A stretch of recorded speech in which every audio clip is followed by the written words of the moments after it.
존경하는 국민 여러분, 문희상 국회의장님을 비롯한 선배 동료 의원 여러분, 이낙연 국무총리를 비롯한 국무위원 여러분, 자유한국당 원내대표 나경원입니다. 국민 여러분, 저는 오늘 이 자리에서 국민 여러분께 깊은 사과의 말씀을 드리고자 합니다.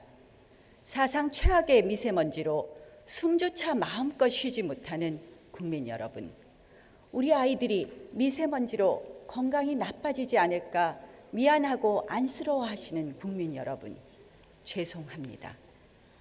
일거리를 구하지 못해 인력시장을 뒤로 하고 무거운 발걸음으로 집으로 돌아와야 하는 근로자분들, 가족처럼 사랑했던 종업원을 내보내고 한산한 골목에서 텅 빈 가게를 지켜야 했던 자영업자분들, 죄송합니다.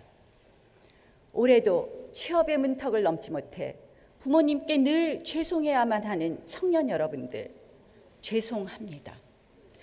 국민 여러분, 정치의 본질은 책임과 해결입니다. 문제가 있으면 책임지는 것이 정치고 또 그 문제를 해결하는 것도 정치입니다. 맞습니다. 지금 정부는 문재인 정부입니다.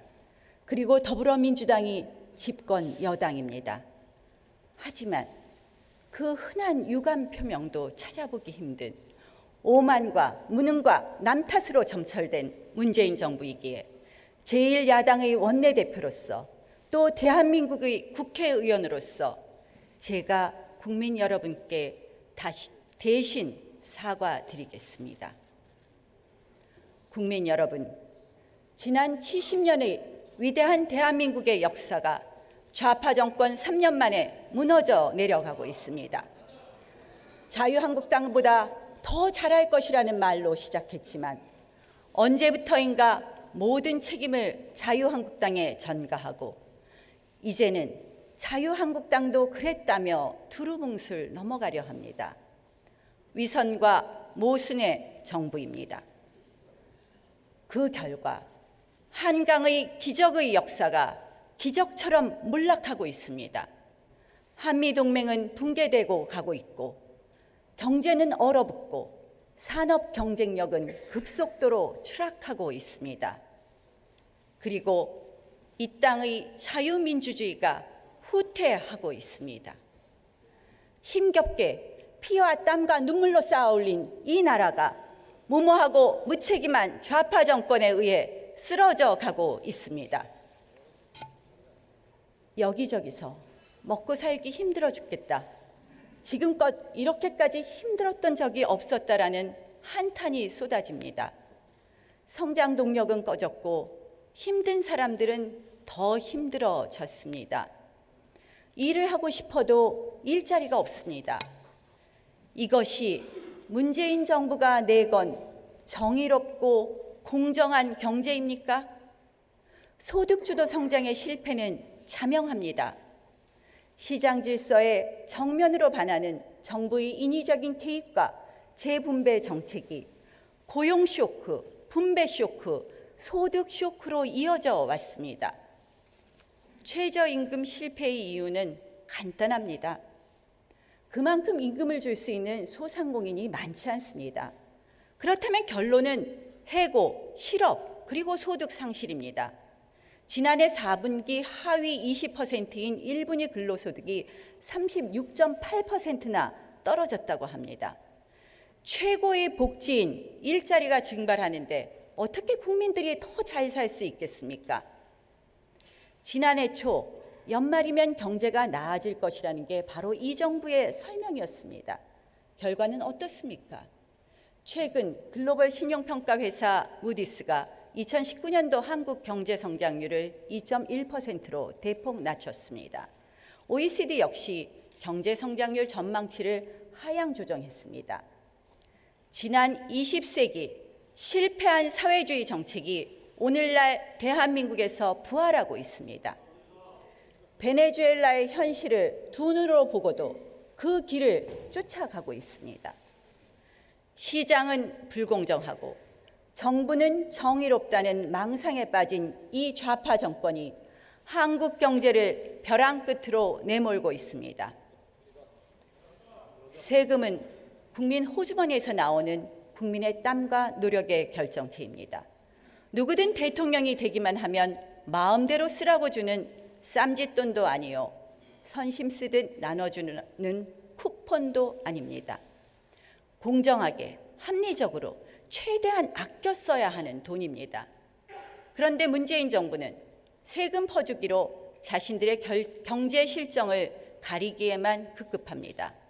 제멋대로 예비 타당성 조사 면제로 전국의 낭비성 예산을 퍼붓습니다. 여당 소속 지자체장들은 현금 나눠주기에 골몰합니다. 과도한 세금 쥐어짜기도 시간이 지나갈수록 더해갑니다. 문재인 정부 들어 매년 세금을 25조 안팎씩 더 걷고 있습니다. 분노하셔야 합니다. 국민들께서 이 세금 퍼주기 중독을 멈춰 주셔야 합니다. 일자리 정책은 어떻습니까? 5,400억도 5조 4천억도 아닌 무려 54조를 썼습니다. 국민 한 사람당 100만 원씩 쓴 것이나 다름없습니다. 하지만 결과는 19년 만에 최악의 실업입니다. 경제 살리기에는 정도만 있을 뿐입니다. 일자리는 기업이 만들고 소득은 시장에서 얻습니다. 일자리를 늘리고 싶으면 기업을 자유롭게 하고 국민의 지갑을 두텁게 해주고 싶다면 시장을 활성화시키십시오. 국민에게, 기업에게, 그리고 우리 경제에게 자유를 허락하여 주십시오. 우리 헌법은 개인과 기업의 자유와 창의를 우선으로 하고 있습니다. 제발 우리 헌법대로, 헌법에 적힌 대로만 하십시오. 문재인 정권의 경제정책은 위헌입니다.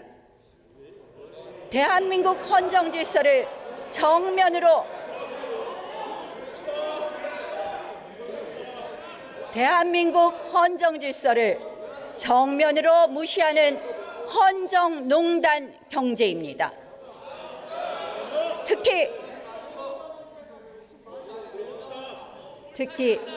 지금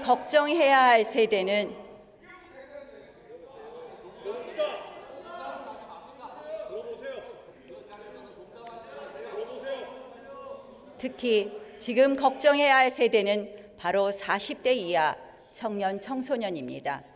현 정부 들어 국민연금 고갈 시점이 2057년으로 3년 더 앞당겨졌습니다. 10년 만에 수익률 마이너스마저 기록했습니다.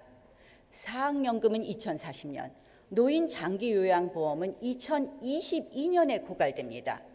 바로 지금 열심히 땀 흘려가며 세금을 내는 40대 이하 청년, 대학생, 청소년들의 노후가 이 정권 하에서 흔들리고 있습니다.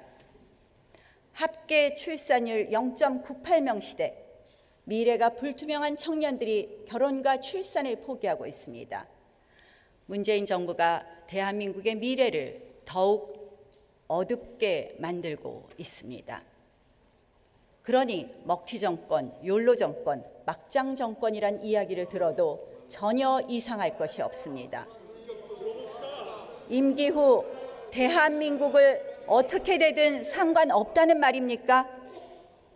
정권을 위한 정부입니까? 국가를 위한 정부입니까? 특정 세력을 위한 정부입니까?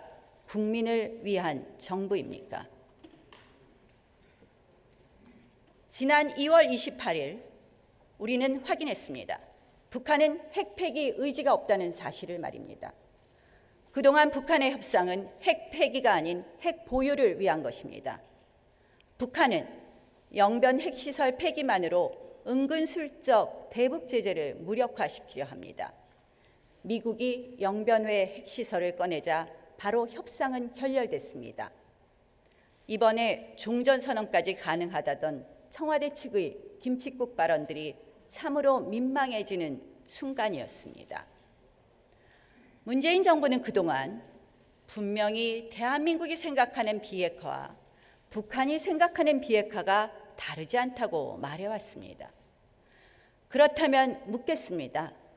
무늬만 핵시설 폐기와 대북제재 무력화가 바로 문재인 정부의 생각입니까? 북한의 비핵화가 아닌 조선반도 비핵화가 문재인 정부의 비핵화 플랜입니까? 우라늄 농축과 핵시설 재강동 이야기가 들려옵니다. 그런데 문재인 정부는 늘 북한이 비핵화에 적극적이라고 설명해 왔습니다. 속은 겁니까? 아니면 그렇게 믿고 싶었던 것입니까? 진짜 비핵화라면 자유한국당도 초당적으로 돕겠습니다. 하지만 가짜 비핵화라면 결코 동의할 수 없습니다. 북한 비핵화에 진전이 없다면 감시 정찰 능력을 스스로 포기한 군사 분야 분속 합의서는 우리에게 독이 될 뿐입니다. 김현철 통일부 장관 후보자 지명은 더 심각합니다. 김 후보자는 사드 배치 당시 나라가 망한다며 반대했습니다. 대북 제재를 비판하기도 했습니다. 사드, 대북 제재가 싫다는 문재인 정부의 본심이 드러난 것 아닙니까? 최근 미국을 방문한 저는 미 펠로시 하원 의장으로부터 북한이 비핵화는 하지 않고 대한민국의 무장 해제를 추구하고 있는 것 아니냐는 이야기를 들었습니다. 코리 가드너 미 상원 도하테 소위원장은 북한의 변화가 없는데도 남북 병합을 서두르는 대한민국을 비판하기도 했습니다. 이 와중에 문재인 정부는 개성공단, 금강산 관광 재개를 운운하고 있습니다. 한미 간 엇박자가 점점 심해지고 있는 것입니다. 최근 한미 동맹의 살아있는 증거인 3대 훈련이 모두 역사 속으로 사라지고 있습니다. 핵심 훈련이 없는 동맹이 존속 가능합니까? 사실상 한미 양국이 별거 수순이 아니라 이제 이혼 상태로 이르게 되는 것 아닌가 매우 우려스럽습니다. 한미동맹만이 문제가 아닙니다. 반미, 종북에 심취했던 이들이 이끄는 운동권 외교가 이제 우리 외교를 반미, 반일로 끌고 가는 것은 아닌지 걱정입니다. 문재인 정부 외교안보 정책은 원인과 결과, 진실과 거짓을 구별하지 못하는 위험한 도박일 뿐입니다.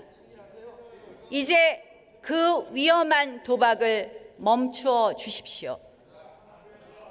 외교안보 라인 전면 교체가 시급합니다. 청와대 안보실장, 외교부 장관, 국정원장을 교체해 주십시오. 김현철 통일부 장관 후보자 지명도 철회해 주십시오. 북한에 대해 밑도 끝도 없는 옹호와 대변, 이제는 부끄럽습니다. 더 이상 대한민국 대통령이 김정은 수석 대변인이라는 낯뜨거운 이야기를 듣지 않게 해 주십시오. 경제안보라는 국가의 두 축이 흔들리는 동안 문재인 정부는 오로지 적폐 청산에만 집착했습니다. 자신들은 깨끗하고 정의롭다고 해왔습니다. 더하면 더했지 덜하지 않은 것 같습니다. 불법 사찰과 블랙리스트 의혹은 이 정권의 추악한 민낯을 불법 사찰과 블랙리스트 의혹은 이 정권의 추악한 민낯을 보여주었습니다. 남이 하면 블랙리스트, 내가 하면 체크리스트입니까?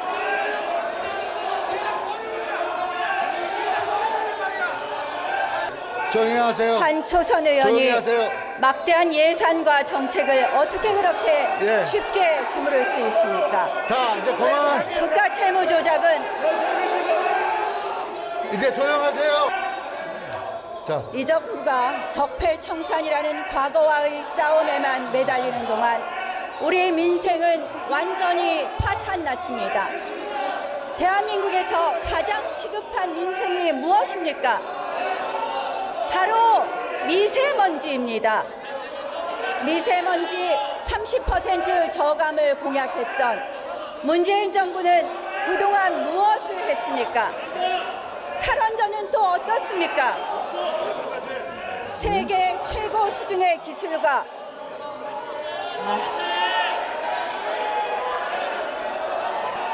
세계 최고의 수준의 기술과 민주당 의원님들 들어주십시오. 듣고 나중에 가서 항의하십시오. 들어주십시오. 들어주십시오.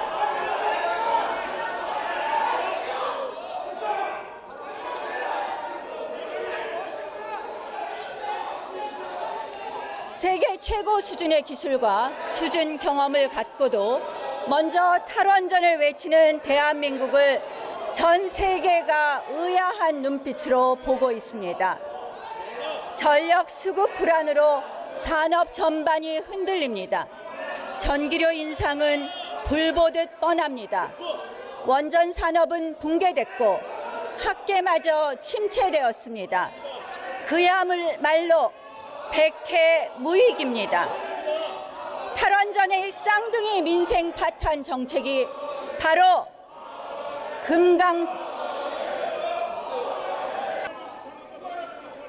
하고 싶은 말도 못하는 이런 의회입니까? 원고를 잘 읽어보십시오.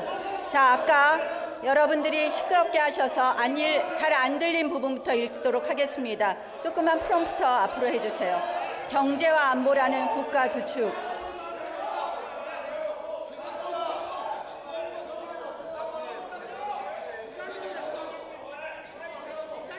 경제와 안보라는 국가의 축이 흔들리는 동안 문재인 정부는 오로지 적폐청산에만 집착했습니다.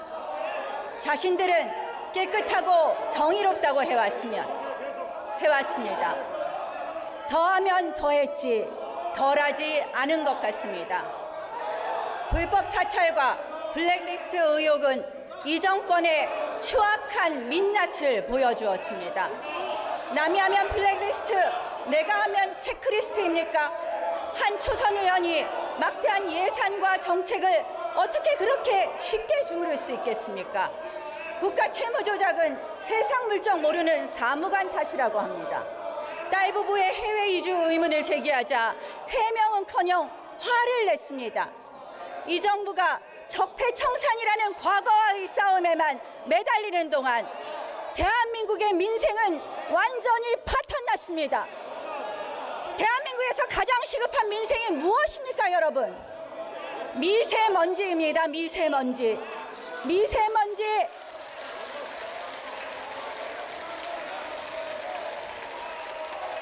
미세먼지 30% 저감을 공약했던 문재인 정부는 도대체 지난 기간 동안 무엇을 했습니까? 탈원전은 또 어떻습니까? 세계 최고 수준의 기술과 수주 경험을 갖고도 먼저 탈원전을 외치는 대한민국을 전 세계가 의아한 눈빛으로 보고 있습니다. 전력 수급 불안으로 산업 전반이 흔들립니다. 전기료 인상은 불보듯 뻔합니다. 원전 산업은 붕괴되었고 학계마저 침체되었습니다. 백해무익합니다. 탈원전의 쌍둥이 민생 파탄 정책이 바로 금강, 영산강보 철거입니다. 보의 수자원 관리 및 홍수 가뭄 예방 효과는 수치와 통계 그리고 경험으로 입증된 사실입니다. 그럼에도 이 정부는 애초부터 무조건 해체라는 정답을 정해놓고 국가시설을 파괴하고 있습니다. 미세먼지, 탈원전, 보철거, 문재인 정부가 좌파 포로 정권이라는 증거입니다.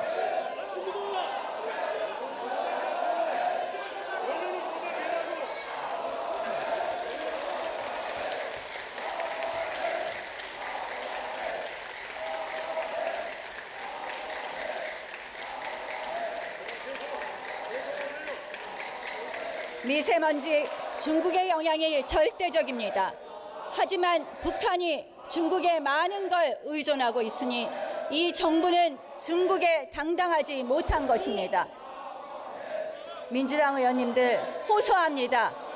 원내대표 연설을 들어주십시오. 여러분들의 의사는 이 의사당 제가 원내대표 연설을 끝난 다음에 나가서 마음껏 표현하십시오. 그러나 이 시간은 야당 원내대표에게 주어진 시간입니다. 야당 원내대표 이야기도 듣지 않겠다는 민주당의 이러한 태도, 이러한 오만과 독선이 이 정권을 오만과 독선으로 만들고 있습니다. 여러분 들어주십시오. 야당 원내대표 이야기를 들어주십시오. 여러분의 이러한 귀닫는 자세, 여러분들의 이러한 오만과 독선이 대한민국을 무너뜨리고 있는 것입니다. 제발 조용히 해주십시오. 제발 조용히 해주십시오. 제 원고를 듣고 여러분들이 하고 싶은 말씀은 정론관 가서 말씀하십시오. 이 의회당은 여러분, 이 본회의장은 의회 민주주의의 정당입니다. 여러분들의 의견은 정론관 가서 말씀해 주십시오. 이게 뭐 하는 모습입니까? 이게 선진의회의 모습입니까? 여러분, 샤우팅한다고 여러분들의 의사가 전달되는 거 아닙니다. 여러분들이 사과하라고 한다고 제가 사과하겠습니까? 저는 이 자리에서 제 원내대표 연설을 마칠 때까지 내려갈 수 없습니다. 여러분 정론관 가서 말씀하십시오. 왜 이러십니까? 그 정도의 포용성이 없으니까 이 정권이 힘들어지는 겁니다. 원내대표님, 조용히 하십시오. 원내대표님 잠깐만. 탈원전 부분부터 하겠습니다. 탈원전은 또 어떻습니까? 세계 최고 수준의 기술과 수주 경험을 갖고도 먼저 탈원전을 외치는 대한민국을 전 세계가 의아한 눈으로 보고 있습니다. 다시 앞으로 좀 보내주세요. 전력 수급 잘 못 들으셨으니까 합니다. 빨리 읽겠습니다. 전력 수급 불안으로 산업 전반이 흔들립니다. 전기료 인상은 불보듯 뻔합니다. 원전 산업은 붕괴되고 학계마저 침체됐습니다. 그야말로 백해무익입니다. 탈원전의 쌍둥이 민생 파탄 정책이 바로 금강, 영산강보 철거입니다. 보의 수자원 관리 및 홍수 가뭄 예방 효과는 수치와 동계 그리고 경험으로 입증된 사실입니다. 그럼에도 이 정부는 애초부터 무조건 해체라는 정답을 정해놓고 국가 시설을 파괴하고 있습니다. 미세먼지, 탈원전, 보철거, 문재인 정부가 좌파 포로 정권이라는 명백한 증거입니다. 미세먼지, 중국의 영향이 절대적입니다. 하지만 북한이 중국에 많은 걸 의존하고 있으니 이 정부가 중국에 당당하지 못한 것입니다.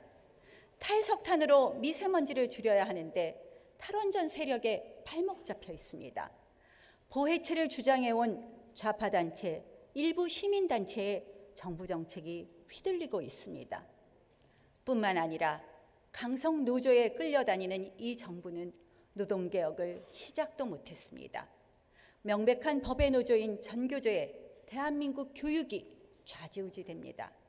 사드, 밀양 송전탑, 제주 해군기지, 광우병, 쌍용차 집회 등 불법 폭력 시위 관련자들을 3.1절 특사로 풀어주었습니다.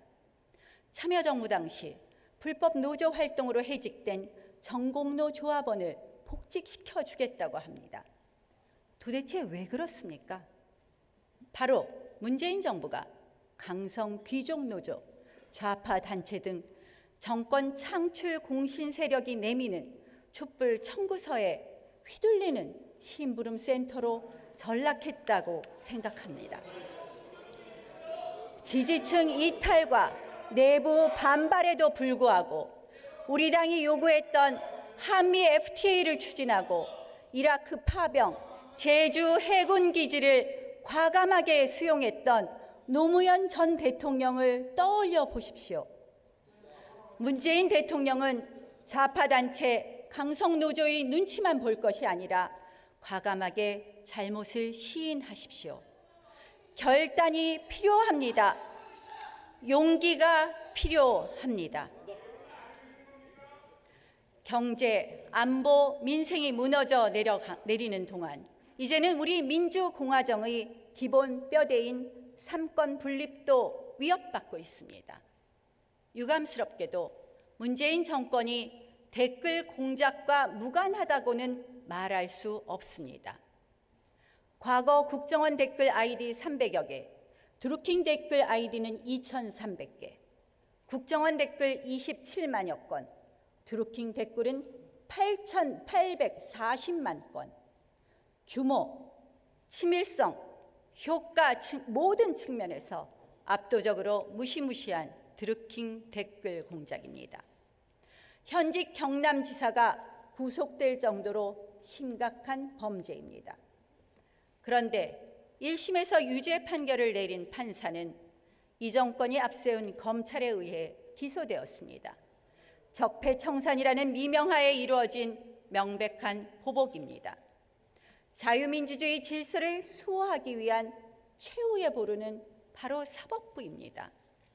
이런 사법부를 탄압하고 공격한다는 것은 사실상 자유민주주의를 부정하는 것입니다. 정권에 반하는 판결을 내린 법관을 탄핵시키겠다는 정당이 정상적인 민주정당입니까?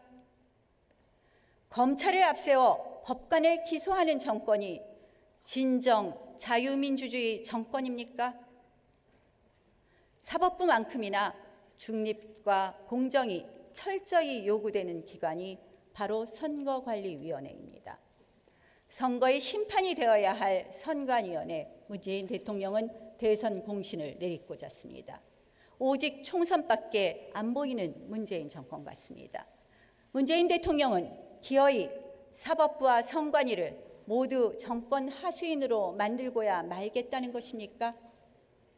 의회 민주주의 파괴도 극에 달하고 있습니다. 청문 보고서가 끝내 채택되지 못한 의혹덩어리 장관 후보자의 임명 강행은 이제 문재인 정부에서 일상이 되었습니다. 앞으로 연이어 개최될 청문회에서 또 어떤 기상천외한 답변들과 여당의 어무성 질의를 볼 수 있을지 기대될 정도입니다. 국민 여러분, 자유한국당은 경제, 안보 등 국정의 총체적 난맥 속에서 더 이상 국회를 방치할 수 없어서 3월 국회를 소집하자고 요청했습니다. 국민들을 공포에 떨게 하는 미세먼지에 대한 초당적 대처는 물론 탄력근로제 단위기간 연장, 주휴수당 조정과 최저임금제도 개선 등 민생 문제를 더 이상 미룰 수 없었습니다. 그런데 국회 문을 열자마자 민주당은 사상 초유로 게임의 룰인 선거법을 패스트트랙으로 강행 처리하겠다며 다시 국회를 파행으로 몰고 가고 있습니다. 연동형 비례대표제는 전 세계 두 나라에만 있는 매우 특이한 제도입니다. 모두 의원내각제 국가입니다. 대통령제 국가에서 연동형 비례대표제를 도입하는 것은 짝이 맞지 않는 옷을 입는 모양입니다. 결국 의회는 무소불위의 제왕적 대통령을 견제하지 못합니다. 민주당 주장과 달리 의원수 확대도 불가피합니다. 독일의 경우 지난 2017년 총선 결과 당초 598석의 의원 정수에서 무려 111석이 증가하여 총 709석까지 늘어났습니다. 표심 왜곡의 위헌 논란 소지도 있습니다. 정당 간의 야합 투표도 가능합니다. 한마디로 민주당의 2중대, 3중대 정당의 탄생만을 가져올 수 있습니다. 내각제에 가까운 권력구조 개선을 위한 원포인트 개헌이 함께 추진되지 않는 한 연동형 비례대표제 도입을 담은 선거제 개편은 사실상 의회 무력화 시도입니다. 의회 민주주의의 부정입니다. 결코 용납될 수 없습니다. 자유한국당은 국회의원 숫자를 270명으로 10% 줄이고 비례대표제를 완전히 폐지하겠습니다. 국회의원 숫자는 줄이고 대신 국회가 더 열심히 일하라는 것이 국민의 준엄한 명령입니다. 정당 민주화가 사실상 실현되지 않은 현 시점에서 비례대표제는 계파 보수 간의 밀실 공천과 밥그릇 나눠 먹기로 전락하기 일쑤입니다. 유권자의 정확한 의사가 반영되지 않는다는 점에서 직접 선거의 원리에 위배될 소지도 있습니다. 차제 비례대표제를 폐지하고 그를 지역구 숫자 조정에 사용하여 지역구 의원의 대표성을 강화하겠습니다. 과소, 과다 대표의 문제를 해소하겠습니다. 비례대표제의 장점과 순기능은 개혁 공천을 통해 지역구 국회의원 선거에 녹여낼 수 있습니다. 여성 후보 공천 30%의 현행 권고 규정을 강행 규정, 의무 규정으로 바꾸겠습니다. 내 손으로 직접 뽑는 국회의원이 좋은지, 정당이 알아서 정해주는 국회의원이 좋은지 직접 국민들께 물어보십시오. 지역구 조정 등이 필요한 선거제 개편은 아무리 의회 질서가 강대강으로 치달아도 반드시 합의에 의해 통과되어 왔습니다. 패스트트랙은 사상 초유의 입법 쿠데타, 헌정 파괴입니다. 다른 야당들에게도 간곡히 호소합니다. 당장 얻는 의석수에 의회 민주주의의 정신과 권력 분립이라는 헌법적 가치를 결코 포기하지 마십시오. 지금 야당들은 집권 여당에 의해 철저하게 이용당하고 있는 것입니다. 선거제 개편을 미끼로 좌파 독재 법안을 통과시키려고 하는 것입니다. 내년에 여당이 단독 과반에 성공할 것으로 보이면 선거제 개편 논의는 백지화될 것입니다. 그것이 여의치 않으면 결국 야당들을 또 이용하려고 들 것입니다. 우리 모두 솔직해집시다. 연동형 비례대표제는 의원 정수의 무한 확대와 극심한 다당제를 초래하는 것. 결국 의원 정수는 300석을 넘어서는 안 된다는 불문의 헌법 정신에 반한다는 것을 국민들께 고백합시다.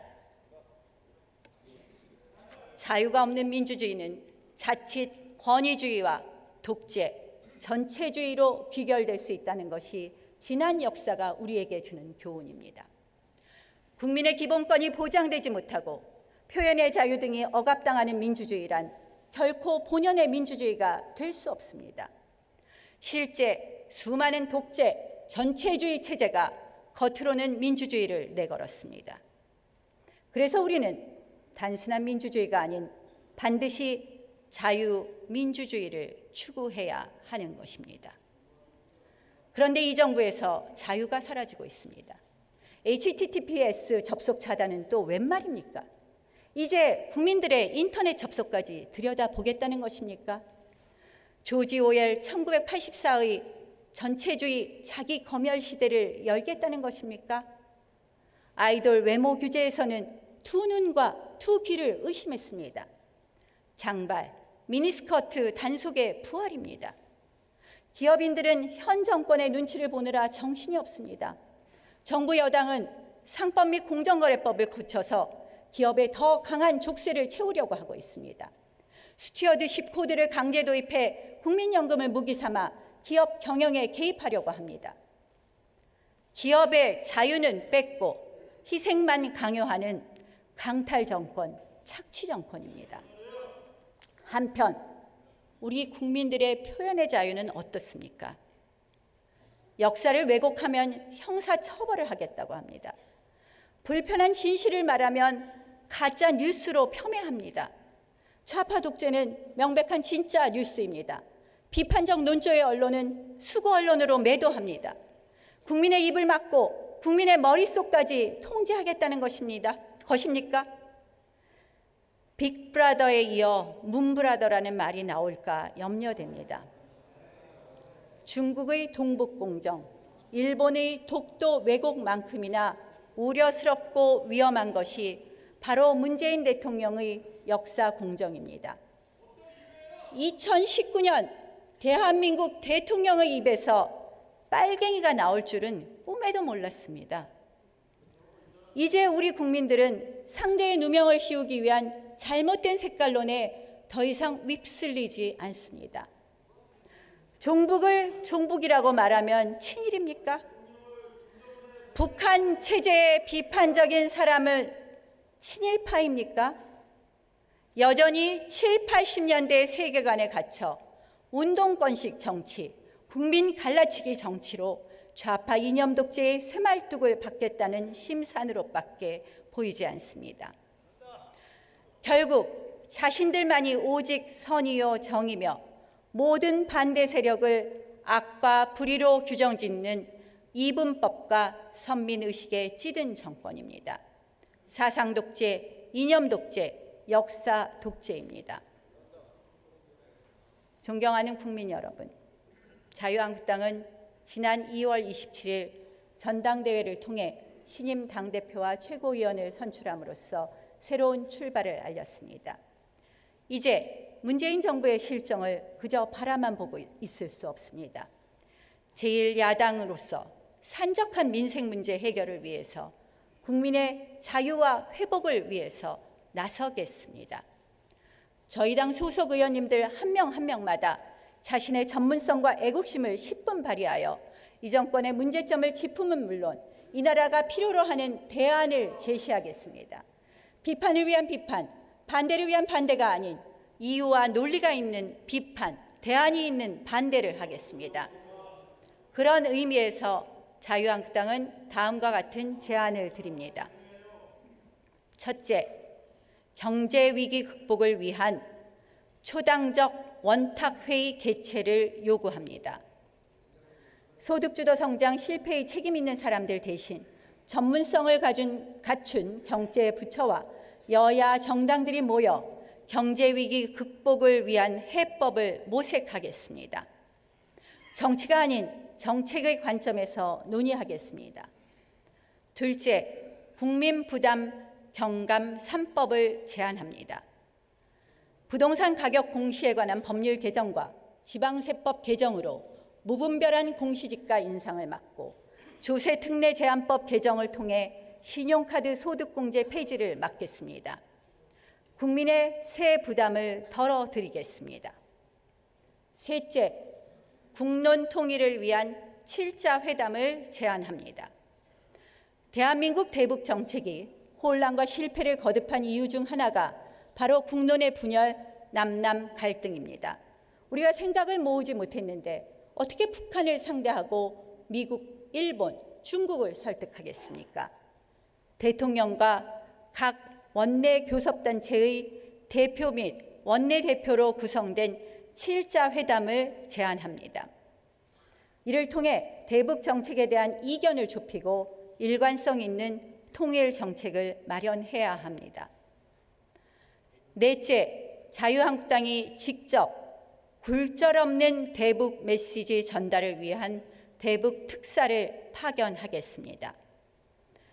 정말 북한이 비핵화에 나선다면 담대하고 획기적인 대북 지원 정책을 통해서 북한 정권을 지원하겠다고, 북한 정부를 지원하겠다고 직접 김정은 정권에게 전하겠습니다. 다섯째, 동북아 아세안 국가들로 구성된 대기오염 물질의 장거리 이동에 관한 협약을 맺어야 합니다. 미세먼지로 고통받는 아시아 국가들이 많습니다. 우리가 이니셔티브를 갖고 주변 국가들과 공조해야 합니다.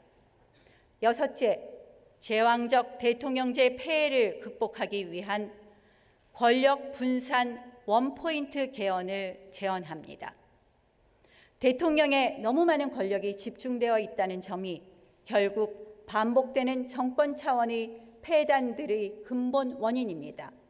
선거제 개편을 넘어서 권력구조 개편을 위한 원포인트 개헌을 제안합니다.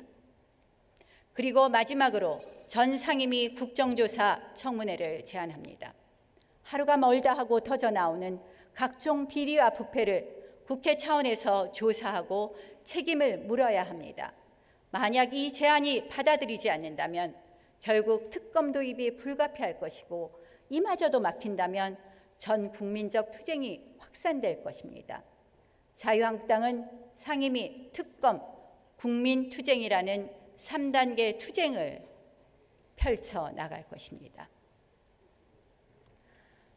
존경하는 국민 여러분, 위대한 대한민국은 결코 쉽게 세워진 것이 아니라는 사실을 국민 여러분들도 잘 아실 것이라고 생각합니다. 이 위대한 대한민국이 좌파 정권에 의해 무너지고 있습니다. 국민을 편가르는 정치, 당장의 인기에만 집착하는 정치, 정의와 논리를 독점하며 상대를 악으로 규정하는 정치, 과거에 얽매여 미래를 내다보지 못하는 정치, 동맹의 소중함과 역사의 교훈을 외면하는 정치, 바로 그런 정치가 이 나라를 뿌리채 흔들고 있습니다. 최근 남대문 시장에서 만난 상인은 눈물이 그렁그렁한 얼굴로 들고 일어나야 한다라고 말씀하셨습니다. 공주보에서 만난 농민은 물과 돈을 소중히 여기지 않는 사람은 그 자리에서 내려와야 한다고 이야기했습니다. 요즘 인터넷을 보면 20대들이 투표로 보답하겠다 하며 이 정부에 대한 불만을 토해내고 있습니다. 저도 놀랐습니다. 이렇게 민심이 싸늘할 줄은 몰랐습니다. 국민 여러분, 그리고 동료 의원 여러분, 저는 저 스스로 왜 정치를 하는지 자문합니다. 제 대답은 한결같습니다. 우리 아이들이 지금보다 더 나은 세상에서 살기를 바라는 것이, 그것이 제가 정치를 하는 이유입니다. 아마 동료 의원 여러분들도 똑같은 마음이실 겁니다. 그런데 이대로라면 대한민국 현대사 최초로 아이들이 부모보다 더 힘든 세상을 살아가야 될 것입니다. 문재인 정부는 우리 아이들의 미래를 더 암울하게 만들고 있습니다. 절대로 그렇게 되어서는 안 됩니다. 자유한국당이 마지막까지 이 땅의 자유를 지키겠습니다. 국민 여러분들이 마음껏 숨 쉴 수 있는 자유, 일하고 싶으면 일할 수 있는 자유, 마음껏 정권을 비판해도 불안하지 않는 자유, 값싸게 전기를 쓸 수 있는 자유, 올바르고 균형 잡힌 교육을 받을 자유, 북핵 위협과 안보 불안으로부터의 자유, 감시와 통제로부터의 자유 지키겠습니다. 그리고 국민의 자유를 수호할 헌법 가치를 지키겠습니다. 국가적 위기와 고비마다 이 나라를 지켜주신 위대한 국민 여러분, 자유한국당을 지켜봐 주십시오. 열심히 하겠습니다. 경청해 주셔서 감사합니다.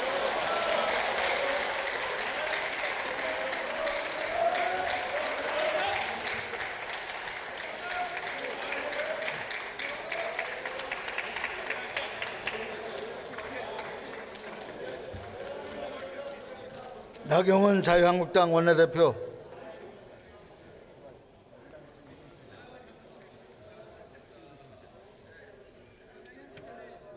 오늘 회의는 이것으로 마치겠습니다. 사내를 선포합니다.